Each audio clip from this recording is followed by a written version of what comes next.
Guess what? I've been making videos for this channel for almost 10 years. Yes, a decade, a whole decade of Jean's thoughts or Jean's bookish thoughts or whatever you want to call it over here. For those who might remember long ago in 2012 when I was 20 years old, yes, I'm 30 now, I decided to set up this channel in December of that year because I wanted to talk to people about books. None of my in-person friends were readers at all. None of them are really my friends anymore either. And I have since made so many wonderful connections, I've had so many wonderful opportunities, and I have had such fun making so many videos. But one thing that I'm most curious about and have been thinking a lot about ever since we hit 2022 and I knew that I was coming up on 10 years on this channel was, do I still like the same books? Are the books I thought were amazing back in 2013 specifically still amazing? Do I still think they're worthy of 5 or 4 stars? Or were they just great for me at the time? Because I do think just because I don't necessarily like a book as much on a second read quite a long time later at a different age, at a different stage of my life, doesn't mean there's no merit to that book, because obviously it gave me something, it provided me something, particularly joy and entertainment when I read it back in the day. However, I'm still interested to see how they would fare with 2022 Jean and whether 30-year-old me still likes them or not. So I've been wanting to film this reading vlog where I essentially read some of the books that I read back on my first year on BookTube, because I did start in December 2012. That means that my first year was realistically 2013, and find out if I still think they're worthy of 5 or 4 stars, or what perhaps I might feel about them now on a reread, what has changed about my reading tastes, and what I think about why I gave them such high ratings back then. I might have to actually dig around and see if there's vlogs,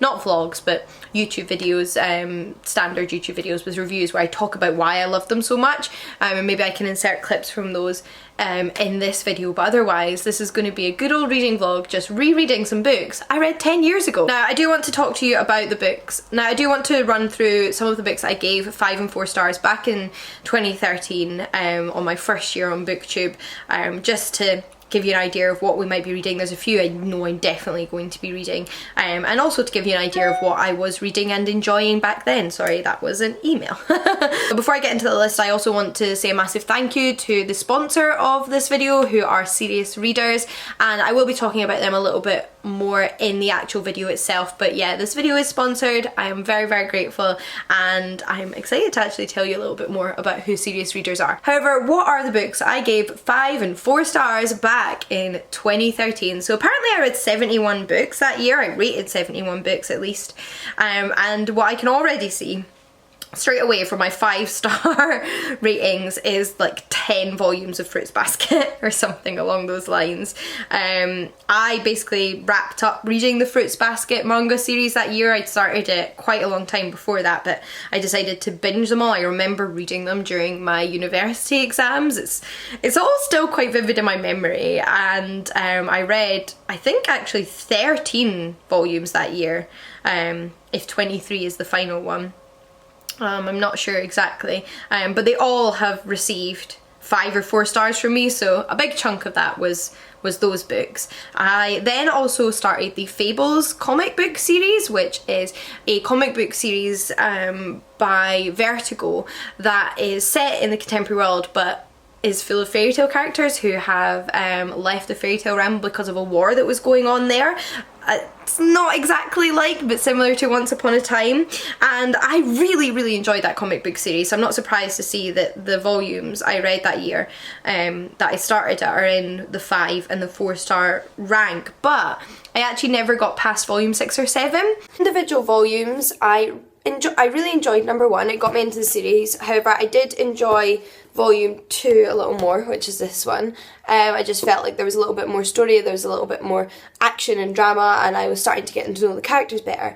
And I'd say that goes throughout the series. The more you read, the more you enjoy, because you get to know the characters and their backstories a lot more. So it's one that I've been meaning to reread, and one thing I really regret is I got rid of my original volumes because I was going through a phase where I wasn't really into comic books anymore. I didn't think I was going to carry on with the series, and I got rid of them. It was quite a few years ago now, but now I regret it, in which I still had them. So I did actually order, without even the intention of reading it for this video, the first volume of Fables secondhand online, with the intention of rereading it and see if it was a comic book series I wanted to get back into and carry on with, because there's quite a few more volumes than I read and I really enjoyed it back then. So I do think it would be apt to read volume 1 for this video. And then one that I know I'm going to have to read, like have to read, is The Madman's Daughter by Megan Shepherd, which is a retelling of The Island of Dr. Moreau. And the reason I have to read that book is because I think this is one of the first books I ever read and talked about on the internet that I really remember people then telling me they read because I talked about it. I was obsessed with this book. 20-year-old me loved this book, like loved it. I downloaded this book on Friday and finished it on Sunday. I could not put this down, quite literally. I mean, I could not put it down. I had to put it down when I was in work because I have a weekend job. But I was supposed to come home and study Friday night, Saturday night, Sunday night. I did none of that. All I did was read that book. And I raved about it all over my YouTube channel whenever I could, and I then had people tell me they read it because of me. Some liked it, some didn't, and that's absolutely fine. My flatmate even read it back then. She wasn't my flatmate at the time, but she did, and I think it would be really interesting to see what I think of it now, because I really remember it as one of those early books that was part of my BookTube channel. Like, it feels like quite a pivotal book of my BookTube channel, my BookTube journey, my reading journey, so definitely want to read that. I also owned it on Kindle, so it should still be there on my account. It's so weird to think. But yeah, I will definitely be reading that in this video. We then also have the Lord of the Rings series. That was the year I read the Lord of the Rings trilogy. Book 1 made it to 5 stars, The Fellowship of the Ring, which makes absolute sense. It's also my favourite of the films. And books 2 and 3 got 4 stars. I really enjoyed them, although I don't really and have never really had much intention of rereading Lord of the Rings, because I'm one of those people that kind of prefers the films. I like the books, don't get me wrong, and if my flatmate was in the house right now hearing me say this, I would be dead, because she is like the most hardcore Lord of the Rings stan, and that's absolutely fine. And I do think they're beautifully written, and I do think they're really interesting, but it's never been a series I've really felt compelled to reread, and if I miss the story, then my instinct is to go for the films. So probably not going to reread those, please don't get angry at me. I also discovered Shirley Jackson this year, so I read both The Haunting of Hill House, which I gave 4 stars, and We Have Always Lived in the Castle, which I gave 5 stars. Again, big fan of Shirley Jackson, and that was the year I discovered her because of BookTube. Oh, that was also the year that I started reading the Sookie Stackhouse books. Okay, now this is interesting. So I gave them all, well, not all, there's one here, book 4 apparently didn't quite make the cut, it ended up in the 3-star section, but books 1, 2 and 3 all got 4 stars. I liked me the Sookie Stackhouse books. I started reading them after I'd watched the True Blood TV show, which is based on those books but diverges quite significantly after the first couple. And really enjoyed them. They're the kind of books where there's more than 10 in the series, and by the time you get to like book 5, every book is just a reiteration of the book before. They become very samey, but in a fun, comforting way. I rated Jason and the Golden Fleece 4 stars by Apollonius of Rhodes. I have reread that book a million times, so I'm not going to reread it in this video. If you would like a video though of me rereading some ancient literature and talking about it in a vlog, that could be a different thing, so that's a possibility. Same, there's a few other pieces of ancient literature which again won't make it to this video, but I did rate 4 stars. But hopefully I'll discover that I still enjoy these books to an extent. At least there's some merit in there for me. But then again, it will also be very interesting if I have some divergent feelings. So we shall see. Yeah, that pretty much covers the introduction, and with that, let's just get into the reading, shall we? Reading update, because yes, I started a book yesterday. I started reading The Madman's Daughter because it felt like that was the one I had to start with. That was like the most iconic one from my memory of that year. And I picked it up on my Kindle because I still had it on there, and I'm about 10% of the way through. And it's a bit of a surreal reading experience because, one, I've read the whole series now, there's 3 books in it, and I know how everything ends, like I know what happens to all the characters, and I don't love the ending of the series. I didn't enjoy books 2 and 3 as much as I enjoyed books 1. They're retellings of different books in their own right. And in particular, I didn't love the ending of book 3. There's obviously merits to the whole series, but personally, the ending was not for me. So I do find it a little bit frustrating now knowing that as I'm reading these events, because I think that does affect my enjoyment of the book, in the sense that like I'm like, oh, but this is going to happen, and that's annoying.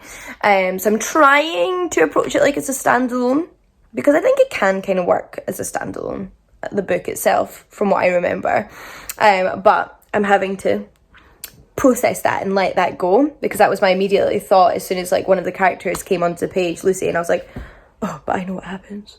And I'm like, no, Jean, adjust, just enjoy it as a standalone like you did the first time you read it. So that's my approach. I also am having flashbacks to that feeling I had, and I'm not necessarily re-experiencing that feeling as I read the book, but it's reminding me of a really pleasant reading experience. So that's really interesting, in that I mentioned at the beginning of the video I was in a massive reading slump before 2012, 2013. I hadn't really been reading for a few years after being a voracious reader as a child and a teenage and like early teens. And I rediscovered that love through people making book content on YouTube, which I then decided to join in on. And I remember picking up Madman's Daughter and staying up all night in my uni flat just reading it, because I needed to know what happened and I needed to get to the end, and obviously I hadn't read it before, so I didn't know what was happening. And it was so much fun. Like, I read a real mixture that year. Like, I read a bunch of literary fiction and rediscovered a lot of the joy in sort of beautiful writing and what books were capable of. And then I read books like Madman's Daughter, which just feel like pure entertainment, well written entertainment, but that's still their primary goal. And that reminded me of that I can't put this book down, which is such a special feeling. And I don't get that tons with books these days. It's like a rare book that makes me want to stay up all night to finish it. So it's nice kind of getting those flashbacks to that feeling and remembering a time when that was probably the first book in years that I stayed up all night to finish. But I don't have a ton of like thoughts or feelings yet on my current reading experience, mainly because 10% is only just getting into like the main storyline. It's kind of set up for the first 10%. So I think I'll have more thoughts as we get to the island, which isn't really a spoiler because the book is set on an island, but we're not there yet. So that's all I really have to say at this point. It's definitely interesting, and it's a really quick read. So I'm hoping I'll start to like get that absorbed feeling a little bit more as I get into the main setting. But yeah, I'll check back in with you then.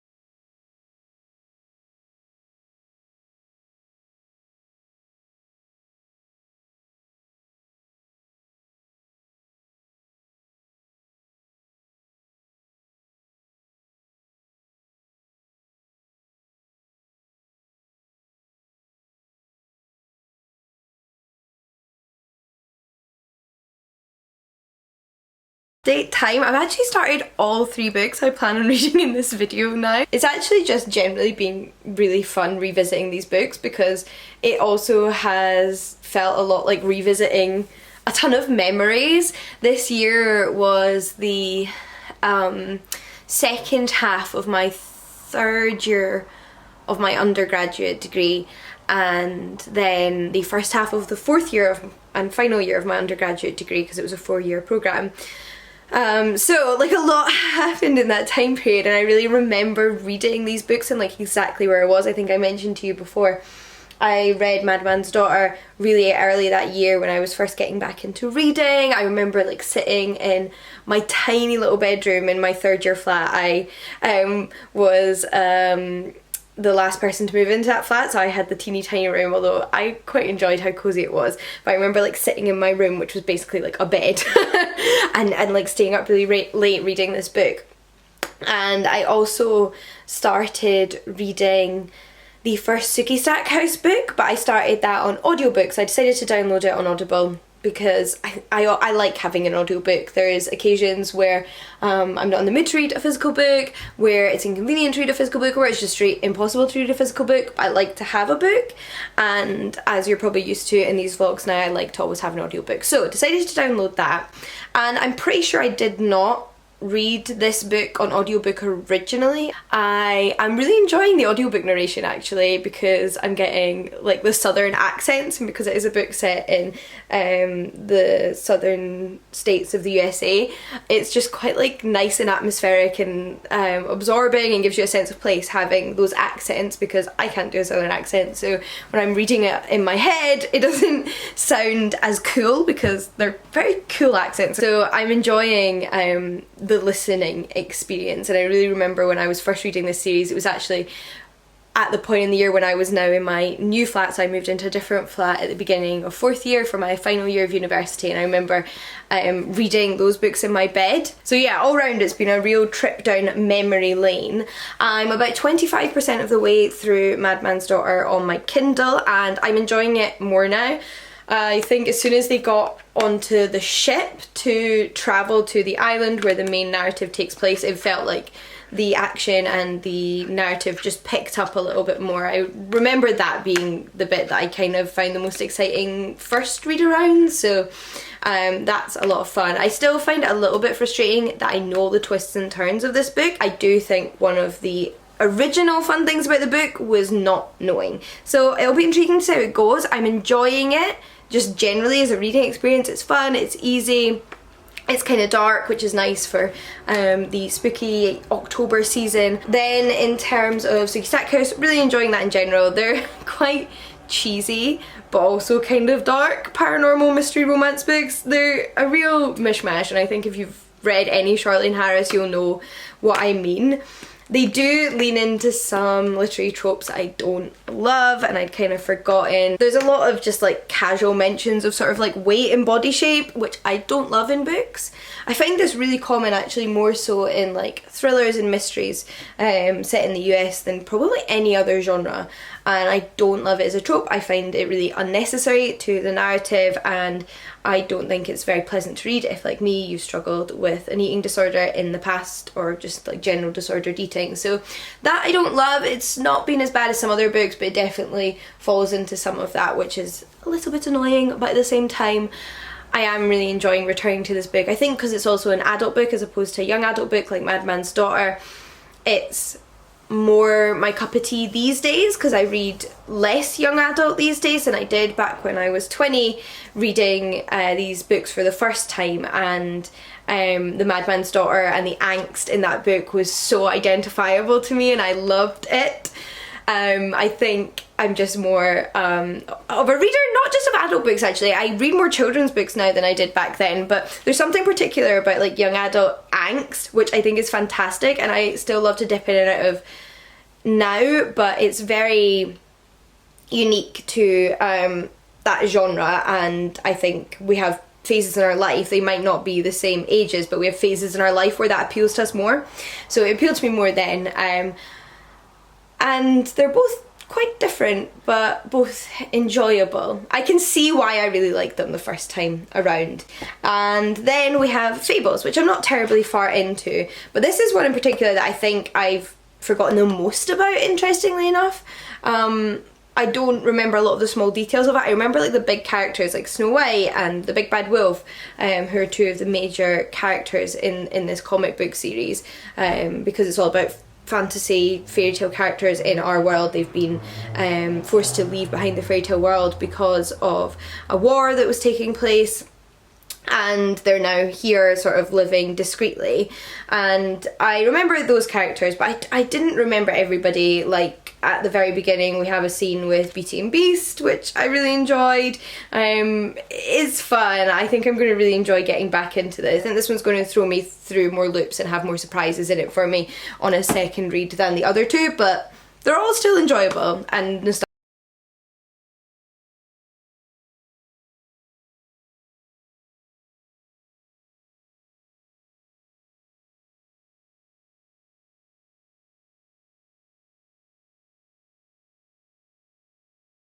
just wanted to take a quick break from the reading, which I'm making good progress on, by the way, to introduce you to my new best friend, the Serious Readers Light.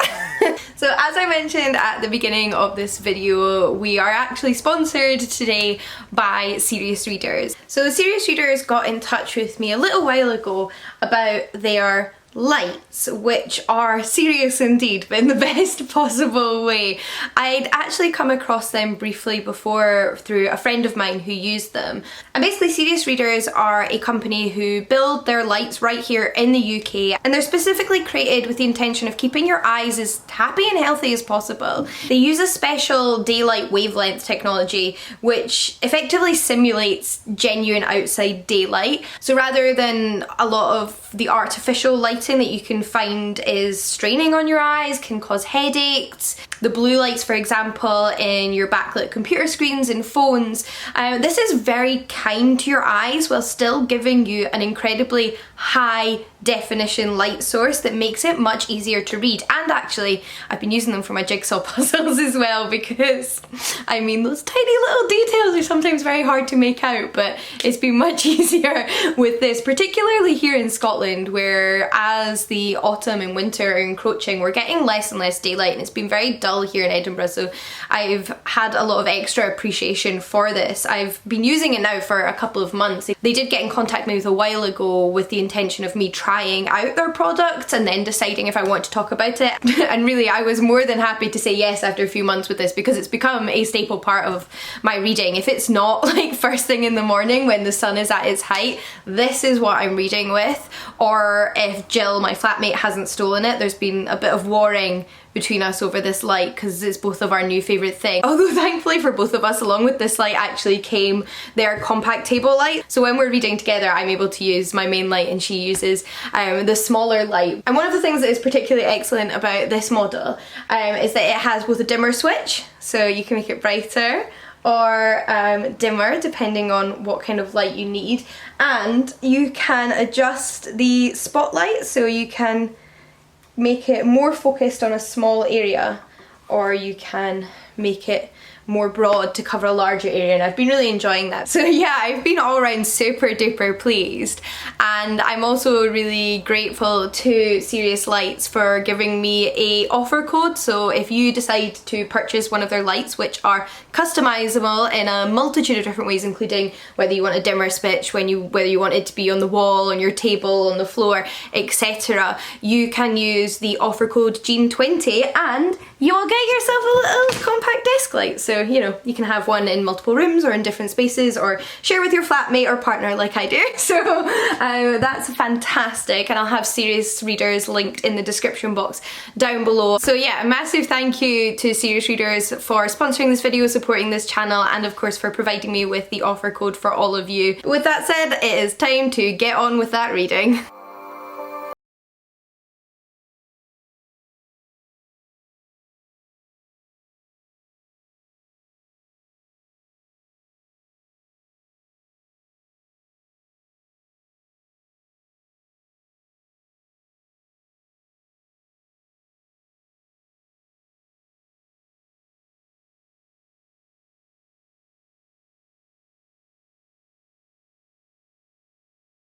I thought I would share with you another little reading update. So I have an hour left in my audiobook, Sookie Stackhouse, Dead Until Dark. I always forget the individual titles of the different books, but the Sookie Stackhouse book, and I have about 15% left in The Madman's Daughter. So both of those I think I'm going to finish tonight.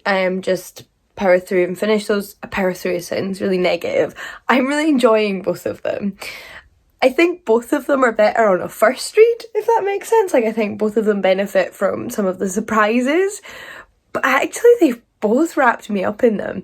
And I have to say, I think The Madman's Daughter even more than I was expecting, because at first it was quite slow, but after that like sort of 40-50% I was like, I can't put this down. Like, I remember why I was so absorbed in it. It's just a very absorbing story, and there's a lot going on, a lot of characters and a lot of like possibilities and different things at play, and obviously now I do know where all of that goes, but there's a couple of things that I'm uncertain of. I'm pretty sure I know like who dies, what happens, blah, blah, blah, blah, blah.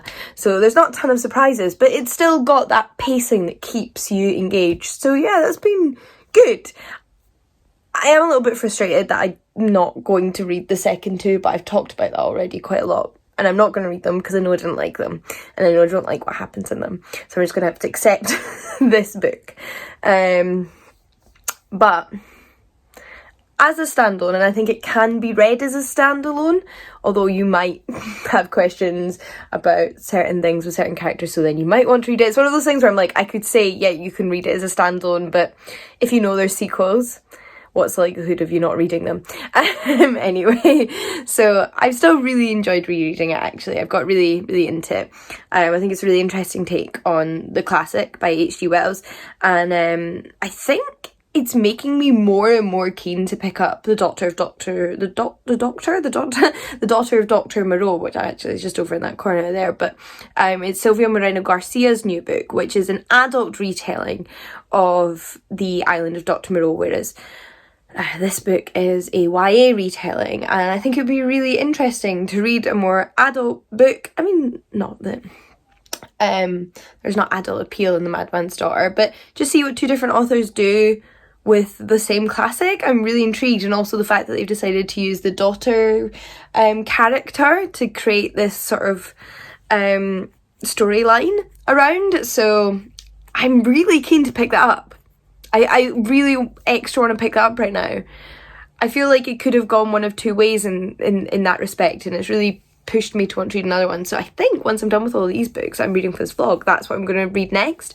And then Sookie Stackhouse is fun. I might actually carry on with this series. I might see if I can pick up a cheap box set of the whole series, because for all its flaws, and there is some like cheesy bits, some not quite lovable bits, it's still like a fun series. And I remember all these characters, but there's so many books in the series that I know there's tons that I don't really remember in detail, and the TV show was so drastically different by the end that doesn't really indicate anything. So at this moment in time, I haven't quite finished either, but that's where I'm at. I've enjoyed both of the reading experiences, and I think with Sookie Stackhouse I might actually just do a series reread, or at least pick up book 2 and see how I fare. I might change my mind after book 2, but for now I'm feeling it. Yeah.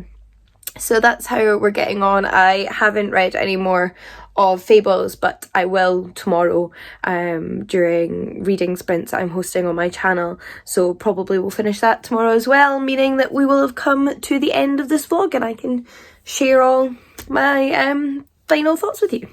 So I finished Sookie Stackhouse, and I have pretty much finished Madman's Daughter, and I'll probably have more thoughts after I finish Fables and just do a general wrap up on what it was like to reread books I loved 10 years ago. But I've had like one thing on my mind that I wanted to mention about the two books, the two novels I read in this video, because I can't say how I entirely felt about them the first time around because I just can't remember.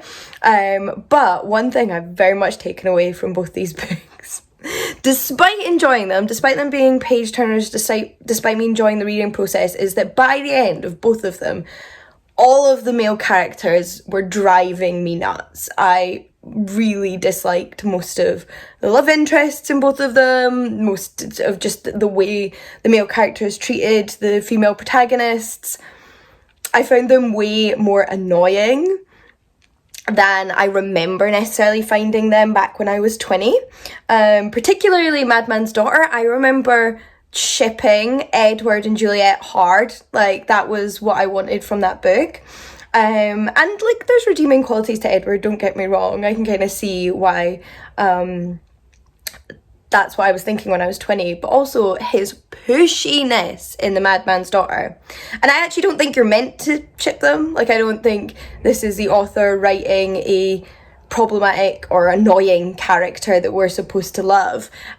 He's meant to come across as pushy, and I just didn't see it necessarily when I was 20. Maybe I've had a lot more experience with pushy men and dating since then, but yeah, I don't ship that anymore. Like, yeah, he's so pushy, so pushy. And Bill in Sookie Stackhouse is, I know from a different era because he was a vampire who was born, I forget, in the 16 or 1700s, but he's also been around for hundreds of years and has managed to adapt to other social cues and become very like sexually liberated. So why has he not become a feminist in that meantime? Tell me that. So I just wanted to share those thoughts because they were on my mind. They've both been really enjoyable reading experiences, but I am way more annoyed by the behaviour of the male characters towards the female protagonists in both books than I remember necessarily being the first time around. So yeah.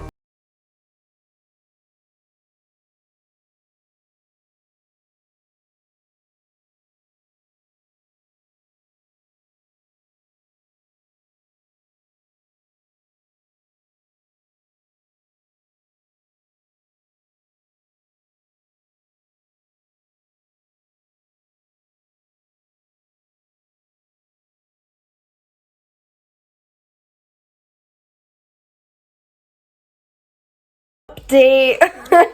So all books have been completed, including Fables Volume 1, which I think I would call the standout of this video simply for the fact that it very much is still in keeping with my taste now, and not that I still like a lot of the same things, but if I picked this up for the first time now without any nostalgia or previous reading experiences tied to it, I would enjoy it just as much. And if anything, I think I enjoyed it a little bit more now that I'm a little bit older, or that I've read more things, or my tastes have changed, whatever has influenced that.